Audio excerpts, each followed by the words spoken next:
আসসালামু আলাইকুম ওরহমতুল্লাহ। ভাই ও বোনেরা, কাল থেকে হিন্দুদের পূজা শুরু হবে।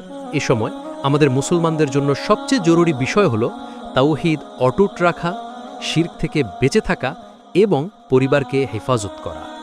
আল্লাহ তাআলা কোরআনে বলেছেন, ওয়াবুদুল্লাহা ওয়ালা তুশরিকু বিহি শাইআ।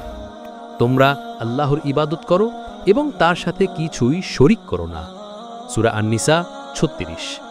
আরেক জায়গায় আল্লাহ বলেন, ইন্নাল্লাহা লা ইয়াগফিরু আন ইউশরাকা বিহি ওয়া ইয়াগফিরু মা দুনা যালিকা লিমান ইয়াশা।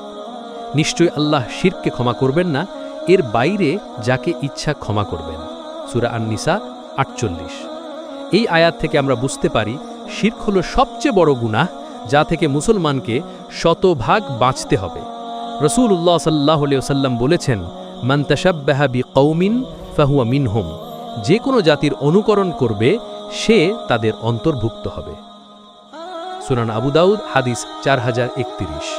অর্থাৎ পূজা পার্বণ, শোভাযাত্রা, সাজসজ্জা, গান বাজনা কিংবা শুধু দেখার মাধ্যমে অংশগ্রহণ সবই মুসলমানের জন্য হারাম এবং ঈমানের জন্য ঝুঁকিপূর্ণ।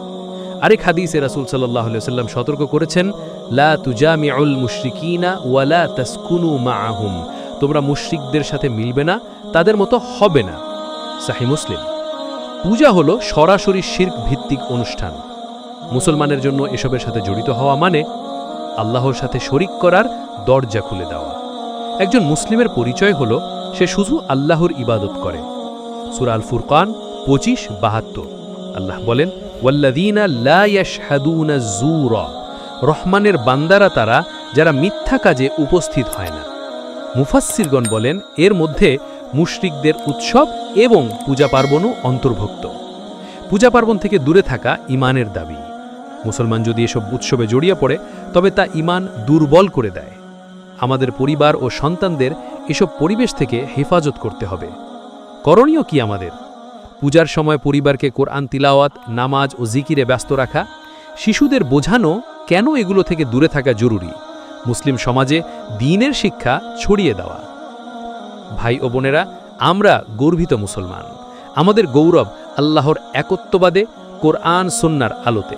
তাই আসুন আমরা পূজা পার্বণ থেকে দূরে থেকে আমাদের ঈমানকে রক্ষা করি, পরিবারকে রক্ষা করি এবং আল্লাহর সন্তুষ্টি লাভ করি।